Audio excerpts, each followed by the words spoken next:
'Cause even when I'm low, He restores my soul. Alright guys, as always we thank the Lord Jesus Christ for another day, more time and opportunity. It's a little past lunchtime.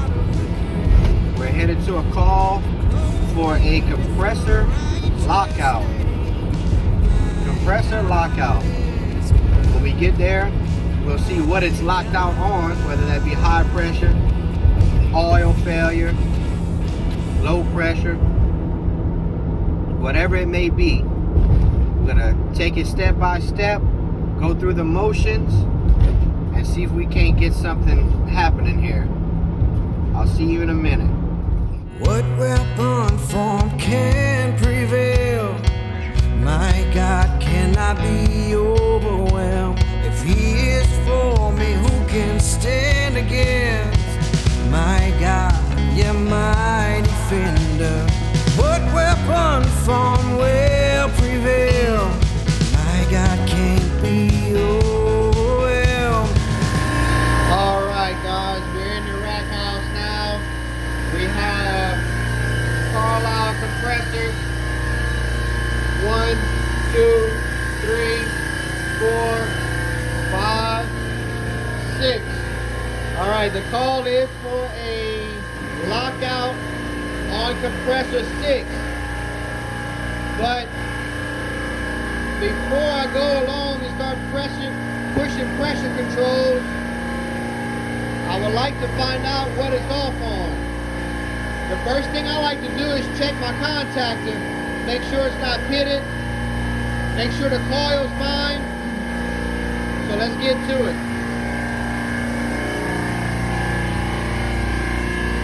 1, 2, 3, 4, 5, 6. Okay. 1, 2, 3, 4, 5, 6. Okay, so we got a breaker off. Now there were some contractors in here changing this compressor right here. It's a brand new compressor. So I don't know if they maybe turned the contact, the breaker off and forgot to turn it back on. But we're not gonna take the breaker's word for it. Before I flip that breaker back on, I want to go ahead and check to see if this compressor is not grounded or shorted, or if we don't have any open windings. So let me go ahead and grab my meter real quick and we'll start troubleshooting. Okay, I got the compressors off for now so we can get through this without me having to holler. So I know the breaker's off, but we're still gonna go ahead and check to see if we have voltage on this. This is 480 volts. So we want to be careful with this stuff, man. We want to take our time and make sure we're safe here. So there is no voltage.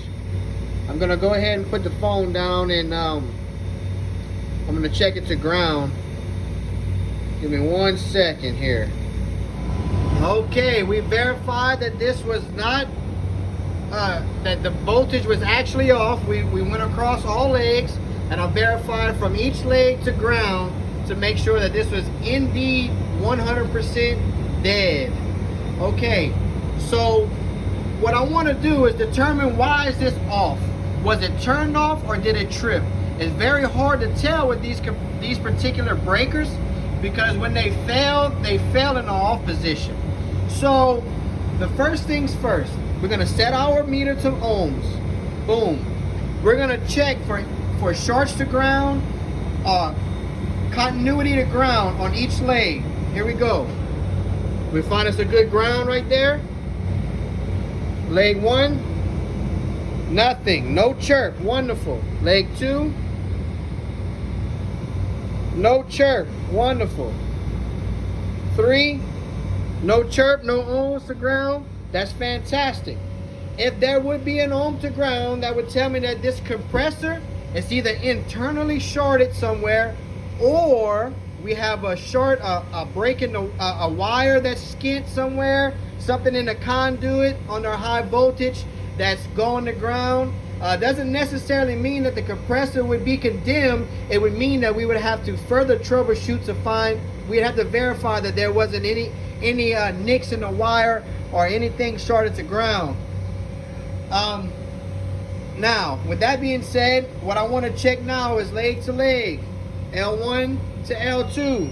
We have a continuity here that's telling me that my windings are not open.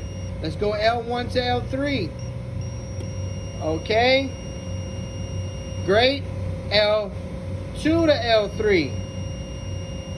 Wonderful. Okay, so as it is, we have no shorts to ground and our windings are not open. So the next thing I want to do is complete my control circuit to pull this contactor in. Okay, so why did I get a call for oil fail? Well, because the controller called for the compressor to kick on. The contactor sucked in, and because this is off, our pump, our compressor did not take off. It did not start. Therefore, our oil pump did not pump. Therefore, our low pressure oil control, this safety right here, it sensed that we were not getting oil pressure. So after about 60 seconds or so, it shuts off. This thing's job is not to determine if the compressor is running or not. This thing's job is to determine if there's a pressure. And all it knows is, hey, I got a call and I don't have pressure. So because it doesn't know if the pump's pumping or not, all it knows is, hey, I have no oil pressure. And because I have no differential in oil pressure, guess what? I'm shutting off. So a lot of oil fails could be a result of a bad contactor not pulling in when it calls, bad coil, not pulling the contactor in to call for compressor, or a lack of voltage, which in this case the breaker's off. So all it's looking for is pressure. We got a call. Well, it says, hey, I don't have no oil differential. Why? Because we don't have, the compressor's not pumping. It's more common than you think. A misdiagnosed oil fail is something electrical. It doesn't necessarily have to mean that it is an actual oil fail. So what I want to do now is, before I ignite 460 to this thing, I want to go ahead and reset my oil controls and make sure that we can complete the circuit. So we'll reset the oil controls. Okay, just make sure this is the reset. There's an element in here that has, you can't just reset it right away. It has to cool down. So we know it's been off long enough. It's cool. We'll go ahead and reset it. Now that didn't pull in our contactor yet because I have the switch off. Let's go ahead and put the switch off. 460 is not engaged. Let's watch it. Switch on. 3, 2, 1. Okay. We did not get I know why. Because the controller is not calling for this compressor. So what do? We have a controller module right here. This is called a compressor output module. This compressor output module receives a signal from that controller and just simply says, hey, I'm ready to run compressor 1, 2, 3, 4, 5, or 6, whatever its heart's desire. So we look at our legend right here. Board 16, relay 1, 2, 3, 4, 5, 6 is controlling compressor A6 in this state right now. Let's see, 1, 2, 3, 4, 5, 6, come over. Okay, that's output 6. Okay, well, this board point has obviously been condemned. I know that. It's moved to 10. If I come to this switch right here, I can force this compressor on. Okay, you may have heard that click. So now we've completed our control circuit, and I was able to pull this contactor in naturally on its own, not with me forcing it or anything like that. So I know that we're completed. So let's go ahead and check across each leg. Okay, we got a good contact there. Good contact there. Good contact there. Fantastic. I'm gonna go ahead and turn the switch off. I'm ready to ignite 460 to this. I have no doubt in my mind that this did not trip and that it was actually left off by someone. I'm assuming whoever changed this compressor, there was a third party in here that changed this compressor here.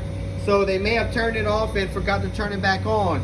So I got my meter now set to amps. If I'm correct, this compressor right here is rated to run compressor 1, 2, 3, 4, 5, 6 down. Amps. 35 amps. Okay. So let's go ahead and turn it on. All right, compressor kicked on. We have 33 amps. 31 amps. 31 amps. We are in range. Okay. Wonderful. I went ahead and turned the compressor off so I can speak here. So, not in this video, but in another video soon, we'll go through how to determine net oil pressure on a compressor. Not only that, we'll give you a tour of the components of the oil system, from the float all the way to the filter, the reservoir, and the separator.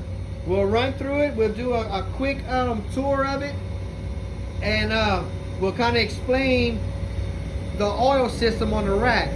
For now, I think we can obviously determine that this compressor was left off, and we know that it's running right. Until next time, go in peace and be blessed.